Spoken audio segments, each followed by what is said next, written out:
Salut la compagnie, c'est Link. Aujourd'hui on se retrouve pour un nouveau type de vidéo sur la chaîne. Et avant que la vidéo ne commence, sachez que je n'ai pas regardé sur YouTube si le concept existait déjà. J'ai fait en sorte que la vidéo soit la plus originale possible car je suppose que ce concept existe. Mais au pire, si vous trouvez que c'est du plagiat, j'en ai rien à foutre.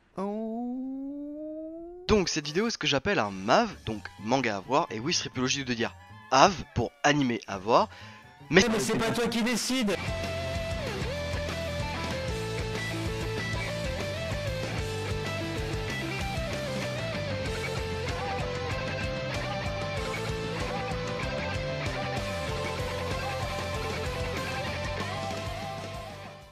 Donc pour ce premier épisode, on s'attaque à mon animé qui serait dans mon classement sûrement premier ou deuxième, et c'est Rakudai Kishi no Heiyuton, ou encore Chivalry of the Fail Knight, ou encore, il n'y a pas de nom en français officiellement, on pourrait dire Chevalerie d'un chevalier défaillant, mais plus communément appelé Rakudai Kishi no Cavalry.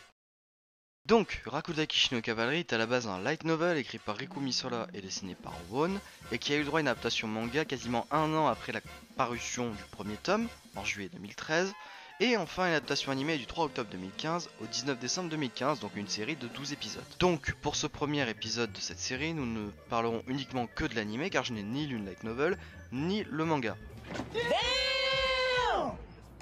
À tous les éditeurs, c'est quand vous voulez que vous le sortez en France, je fais votre chiffre d'affaires tout seul. Alors oui, je sais, vous allez dire que c'est inacceptable de ne pas avoir lu la version papier, mais je vous jure, elle est sur ma liste de choses à faire. Si, j'en ai vraiment une. Alors attendez, je la sors du tiroir.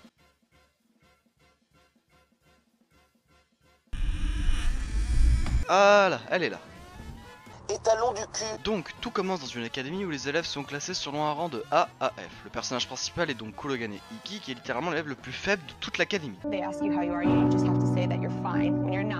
Sa vie va littéralement level up quand il va rencontrer Stella Vermilion de manière spéciale. Mais alors là, quand je vous dis spécial, c'est genre vraiment spécial.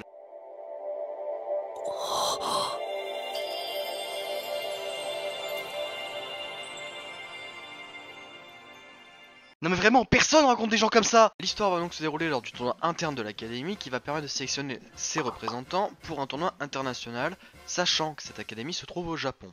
Donc, voilà pour la partie Wikipédia et le résumé internet. Maintenant, on passe aux choses sérieuses. Pourquoi cet animé est-il à regarder? Eh bien tout d'abord, c'est grâce à l'animation des studios Silverlink et Nexus qui est vraiment bien sympathique et qui ne fait pas défaut à l'animé. Également, c'est grâce à une pack graphique qui permet vraiment un détail de couleur et qui met bon nombre d'éléments en valeur. En ce qui concerne le contenu, alors tout d'abord, Ikki est intelligent.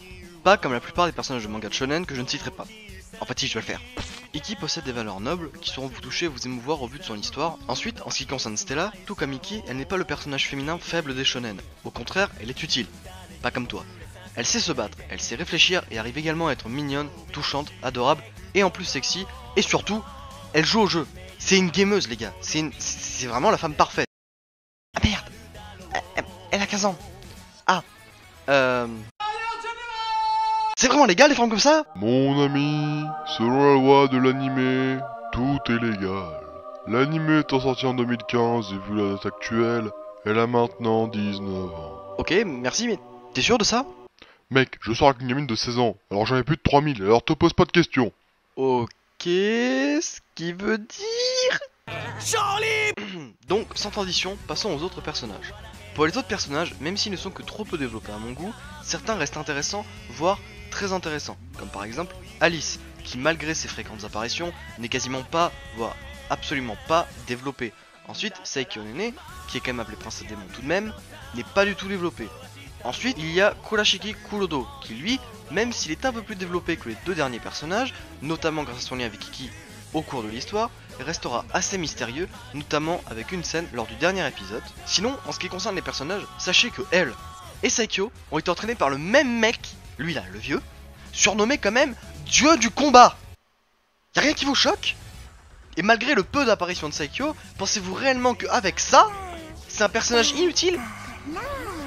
Vu la tête à ce moment, ou encore celui-là, je suis pas vraiment sûr que Saikyo soit de genre être un petit chien tout gentil. Au niveau des combats, vraiment j'ai rien à redire dessus, je les trouve tous excellents, ils sont toujours très bien animés, bien écrits, notamment celui de l'épisode 10, ou encore celui du 8ème épisode qui est pour moi l'un des meilleurs au point de vue de ce qu'il transmet à travers le combat. Ah oui, et depuis tout à l'heure, je dis pas le nom des combats ou qui s'affrontent pour pas vous spoil bien évidemment. En ce qui concerne l'histoire, on peut dire qu'il y en a 3 et que les 3 sont bien mélangés. On possède une histoire amoureuse, familiale et principale.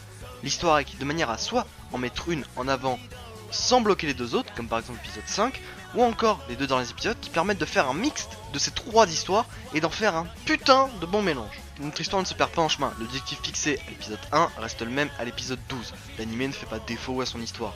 Le seul défaut que je pourrais trouver en toute objectivité, c'est le manque cruel d'une saison 2, ce qui fait qu'on peut le classer dans cette espèce de cahier d'anime excellent à qui il manque une saison 2.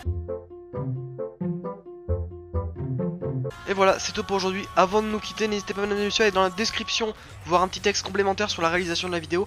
Et également n'hésitez pas à aller sur twitch.tv/leolink31, la chaîne Twitch est ouverte.